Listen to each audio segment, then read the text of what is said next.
10 000 ans d'histoire marquent cette petite commune de l'Essonne au paysage reposant et à la douceur de vivre. 3 000 habitants bénéficient aujourd'hui de Boutigny, idéalement situé aux portes de Paris.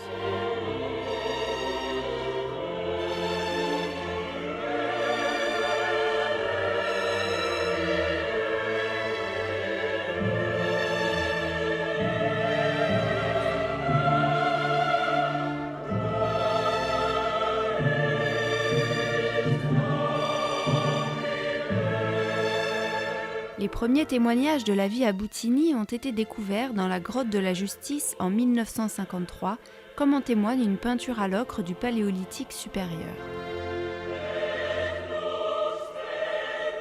Les Sénons peuplaient la région avant la conquête de la Gaule par Jules César.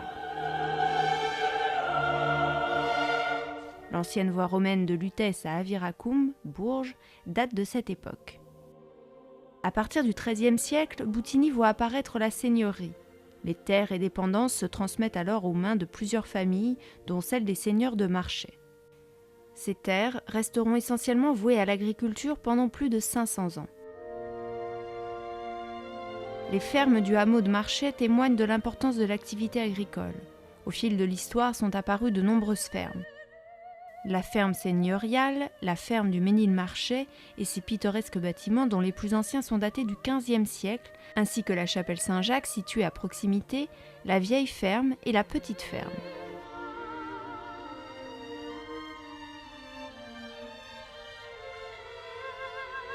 Une création bouleverse le développement de la commune, celle de la ligne de chemin de fer de Paris à Corbeil, prolongée ensuite jusqu'à Montargis au milieu du XIXe siècle. Quelques années plus tard, la population de Boutigny augmente fortement. Attirés par le travail dans les carrières, ils seront plus d'une centaine, accompagnés par leurs familles, à choisir la ville de Boutigny. L'agriculture, la cressiculture et le vignoble feront également partie des activités phares de la commune.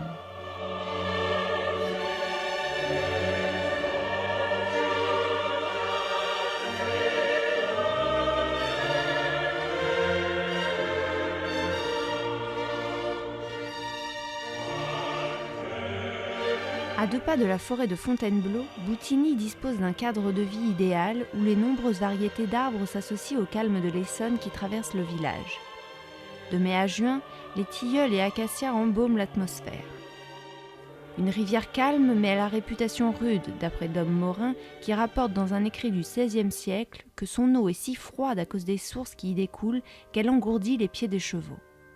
L'Essonne est tout de même qualifiée au lendemain de la Seconde Guerre mondiale de vive rivière aux eaux claires et est citée comme un cours d'eau modèle au régime extrêmement stable.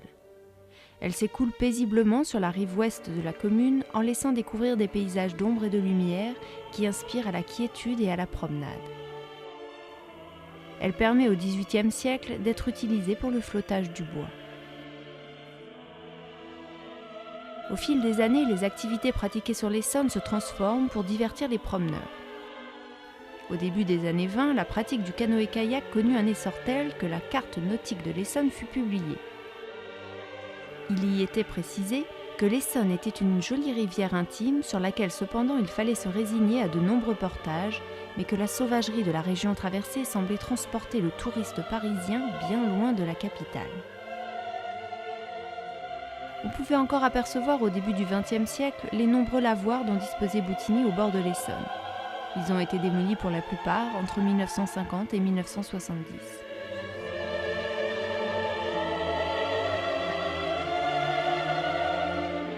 Outre la flânerie et les autres divertissements, l'Essonne se révèle être une rivière poissonneuse.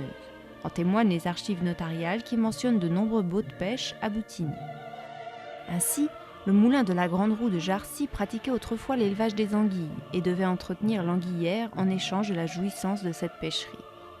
L'Essonne faisait encore mouvoir au début du XXe siècle une vingtaine de moulins hydrauliques pour moudre le grain récolté dans les champs voisins. Il ne reste aujourd'hui que le moulin de Boutigny accolé au moulin de verre.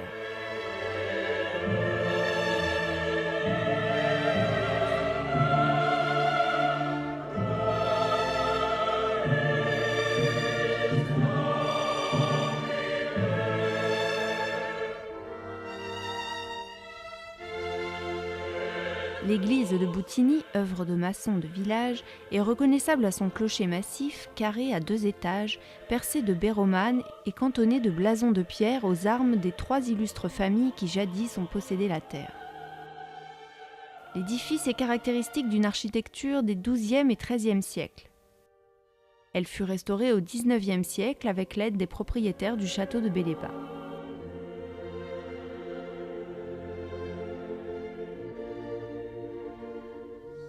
On y trouve 2 toiles de Vicard, élèves de David, du milieu du XVIIIe siècle, représentant Saint Jean-Baptiste et Saint Sébastien.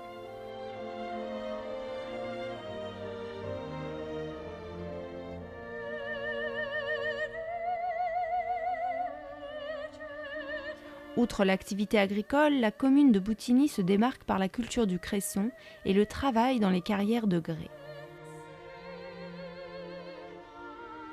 Le cresson est connu depuis l'Antiquité pour ses vertus médicinales et ses propriétés thérapeutiques.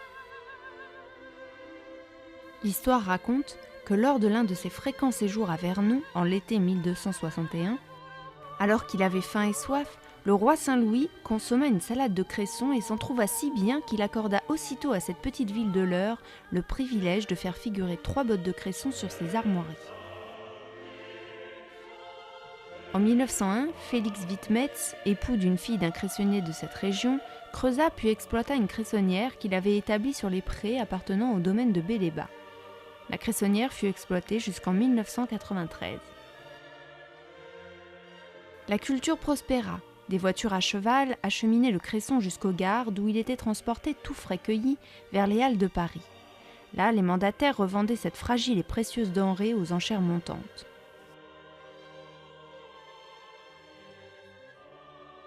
Plusieurs autres cressonnières furent établies à Boutigny.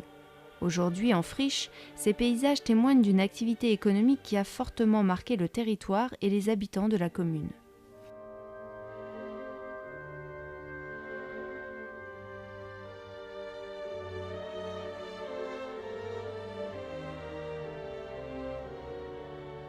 Autre activité importante, l'exploitation des carrières de grès. Si elles ont été effacées aujourd'hui par la végétation, elles ont été durant plus d'1 siècle l'activité vitale de la commune. Considérée à la Belle Époque comme l'une des capitales du pavé et des bordures de grès. Le village, qui comptait alors environ 600 habitants, accueillait une centaine de carriers. Les premiers carriers de Boutigny furent ceux de la famille Legrand, arrivés en 1864. En 1905, une centaine de carriers et terrassiers produisaient 500 000 pavés de route, 50 000 pavés d'hiver et environ 50 000 mètres linéaires de bordure. Le grès de Boutigny, appelé le grès franc, était très prisé. Chaque jour, la gare expédiait vers Paris de 15 à 20 wagons de 10 tonnes de pavés et de bordure, amenés là par de solides charrettes de 2 tonnes tirées par 3 ou 4 chevaux. Le déclin des carrières commença après les années 20, et en 1962, il n'en restait que 8. Les carrières et l'exploitation du grès ont laissé des traces indélébiles à Boutigny. Ce fut avec l'agriculture une des activités les plus marquantes des 19e et 20e siècles. Forte de son histoire et de son patrimoine, Boutigny reste aujourd'hui un lieu de vie où la qualité de l'environnement et des paysages lui donne un atout des plus enviables. À quelques dizaines de kilomètres de Paris, Boutigny est un lieu à découvrir qui appelle à la flânerie, à la rêverie et au plaisir de vivre.